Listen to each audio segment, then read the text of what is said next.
Friends, in this channel, Men Can Cook. I'm trying to cook a traditional way of cooking the chicken.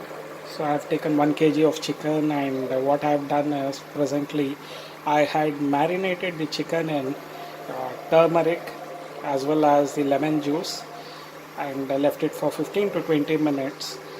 Then I poured some oil into the pan, and now what I've done is I have put the chicken into the pan, and I'm just allowing it to get cooked very delicately using a induction stove.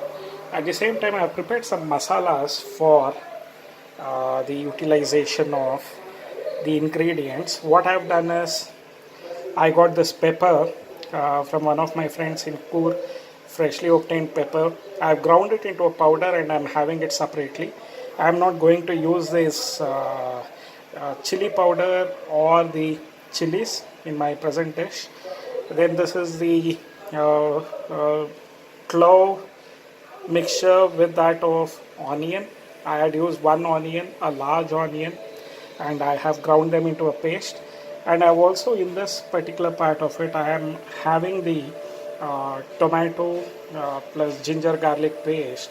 So I have not gone for a commercial ginger garlic paste. Rather, what I've done is I've taken up the ginger and garlic, ground them into a paste using a mixie. But traditional way, I think mixie does more of a part of making into a powder rather than crushing and grinding it. Here what I have done is I have not used any grinding stone, but preferably it would have been good if we had gone for the traditional way of preparing the masalas. So I am also going to add up salt and coriander powder. So these are the ingredients that I have planned for today. Probably if it was very traditional food, around 200 years back we were not using sunflower oil or groundnut oil or other things, rice bran oil. We would have probably gone for the sesame oil or nallehnai, the Idayam brand of oil, or gingerly oil, what they call it as, or it might have been the coconut oil, but preferably in Tamil Nadu they would have gone for the sesame oil. So all these are the ingredients that I have, and I am cooking utilizing this ingredients. Very shortly I'll be back with after it is prepared. Thank you. At present it is the chicken is half cooked. I think this is the right time to add up the pepper. I'm adding a lot of pepper because I'm not utilizing any of the other pungent things or hot spices. So the later I would be adding up the other things, and also the remnant of the washed the lemon juice and the turmeric, I would be adding it up later. So Chettinad or any Tamil Nadu dishes, if you look into, they have huge utilization of turmeric, pepper and coriander. So these are the traditional things, and only very recently, we from around 100 to 150 years back after the colonization of India, we are starting utilizing the chili and the other ingredients. Earlier to that, traditional dishes never had that, and you know that pepper is a very good digestive agent, and that's the reason even the super formula for digestion, that is the rasam, has plenty of pepper in it. Also, I have also added salt and coriander powder after the addition of pepper. So, and I'll see to it that they are properly mixed together.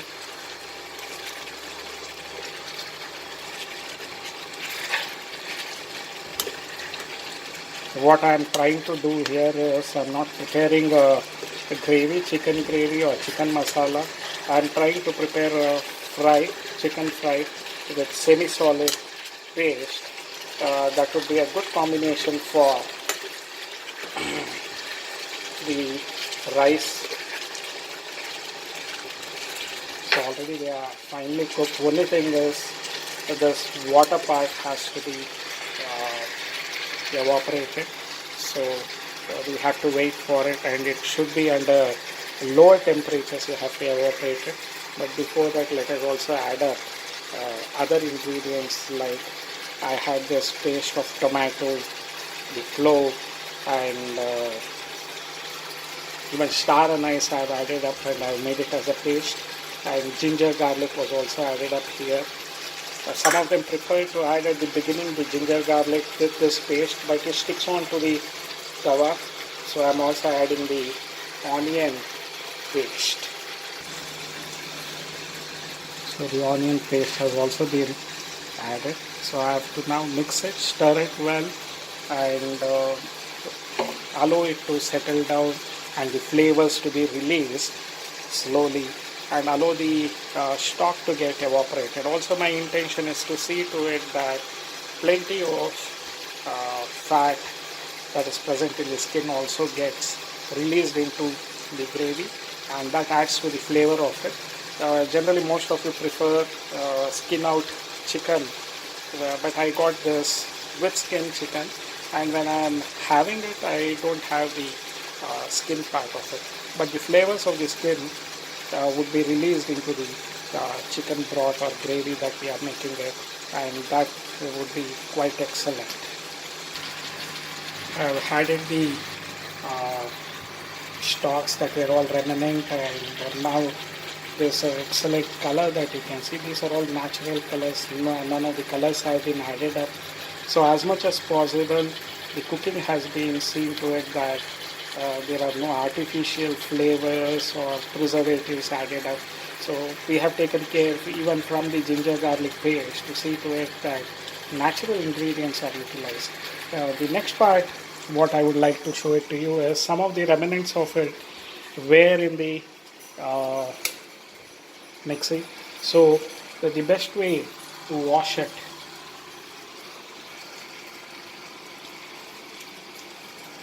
is to rinse it forward and backward. You have to just turn it back and forward.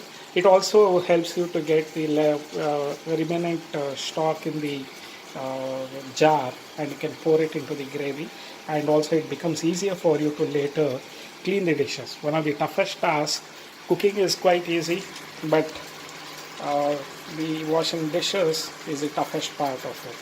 So men who are jumping into cooking business, or they are looking into cooking at home, remember the toughest task is washing the dishes. You can see the boiling of the gravy.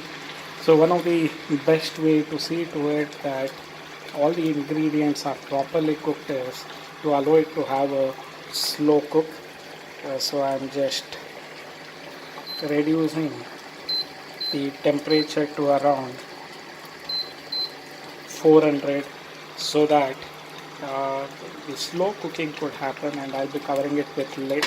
And as I have already told you, one thing that you can do is, if you want to take up the gravy and have it, you can keep it aside, or you want that masalas to be flavored, what you can do is allow it to slowly evaporate. So I'm covering it with a lid, with the spatula giving some hair space too, apart from the air space that the lid also has. So what you have to notice here is slow cooking plays a very important role in the flesh being quite soft. So always try to see to it that you don't hurry or rush through cooking, and allow it to slowly get cooked. The flesh has to be soft, and also it should be moist enough. So for that, slow cooking plays a very good role. So that is the concept of all the smoking and barbecue that they do. They allow it to slowly cook through, so that the texture of the meat and the softness of the meat is retained. Here the chicken is slowly cooking through. And my intention is, when it's finally cooked, well cooked, you can see that the oils would be released, and you can see a top layer of that oil. That itself is an indication that you are cooking it quite well. You can garnish it with coriander, but I'm not preferring it at present. Uh, so let us see after the dish is completely cooked. After around 10 minutes, you can notice that the masala is properly cooked and the gravy is simmering along. So if you want to speed up the process of evaporating uh, the gravy, what you can do is, as I said, you can remove this stock of the gravy and have it kept it separately. And I think the best combination for this stock would be the idiyappam or the appam. Earlier, most of the Tamil Nadu hotels used to have this idiyappam and appam, and it was also with this what you call it as.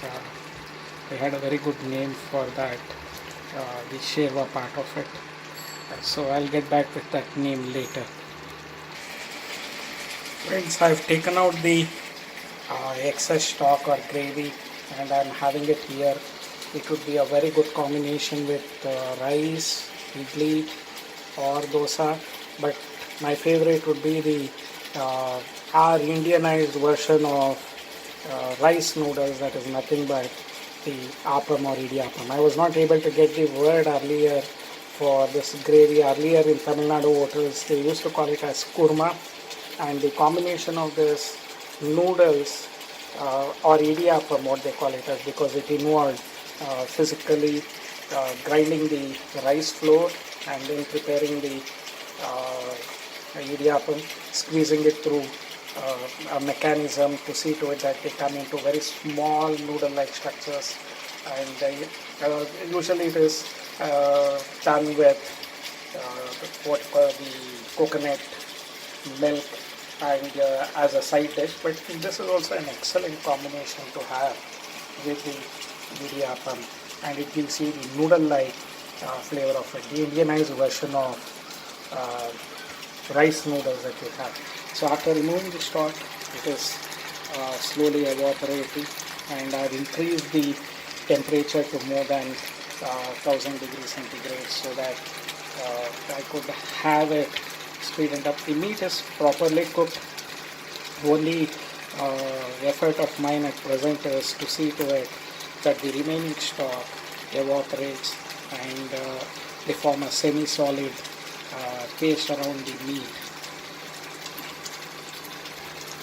Also, what you can notice is throughout I have avoided using the coconut in this particular dish, but coconut could also be added and it gives a different flavor. So I have not used any chili powder or chilies.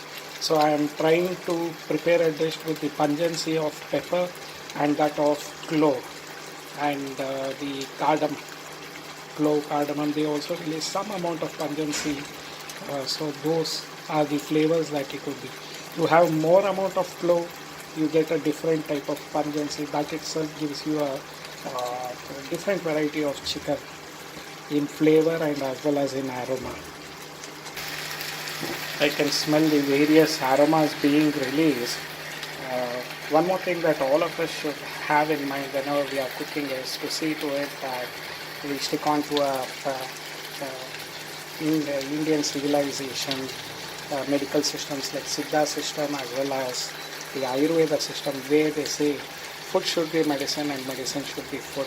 If you do add a little amount of asafoetida to this, it would also be very nice both in aroma and flavor, and I am a strong proponent of utilizing this asafoetida powder in non-vegetarian dishes. So let us wait for it, and you have to frequently stir it or the masalas would stick on to the tawas. So frequently stir it, and almost it is now 50% done. Another 5 or 10 minutes the dish should be completely prepared for consumption.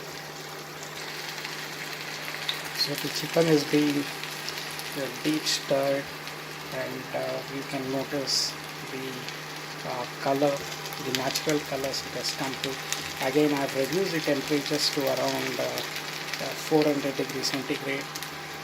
So let me hope that again the slow cooking does the task. I have not utilized the lid Reason is I want the vapors evaporated not to condense and be back into the dish. So I want it to evaporate, and also the aroma to spread around, which is also one of the important aspect of improving our or attracting our appetite. Now the important aspect of cooking is uh, it is a civilized way of consumption of food by human beings from early age to present, and also one of the best way of socializing with friends as well as relatives, kith and kin, is to dine over and chat across all the spectrums of life. So one important aspect that food has helped man is it has helped him to unite. So different cultures, communities, religions, you can always go on looking into the mismatches, but there are some common uh, thread connecting all this is nothing but food. That's the reason most of the food channels are very popular, and that is the reason that food is one of the best way of socializing with people. Invite over your friends and relatives and kith and kin and share the food, and also your culinary skills requires audience. So I do have my family as an audience at present. So please remember about it, and the dish is completely cooked, and for me it is sufficient enough for consumption. So uh, I would be meeting you up with the next dish that I would be preparing. Still then, cook food, relish food, enjoy food, share food, and always have the goodness of the food all over you with a smile. Thank you. So, and you can also notice consciously I have tried to see to it that all the ingredients, like I've used lemon, which has citric acid, which is rich in vitamin C. Then I've used clove, which is a carminative agent, improves the digestion. Pepper, which also is a carminative agent and improves the digestion. And I've included the garlic and ginger, a very good appetizer. So most of the Indian spices helps us in having more food, as they are not only appetizers but also good digestive agent. And so conscious effort, asafoetida would also is an antiviral agent, and especially during cold season, chicken soup for the soul or a chicken curry for the soul would be wonderful to have. So enjoy cooking at home, and never forget to experiment. We do go wrong, but we learn by our mistakes. So cooking can never be a fixed way of doing things, and it varies from people to people as per their flavors. So remember about this, and don't worry about experimenting with your food, and learning from those experiences.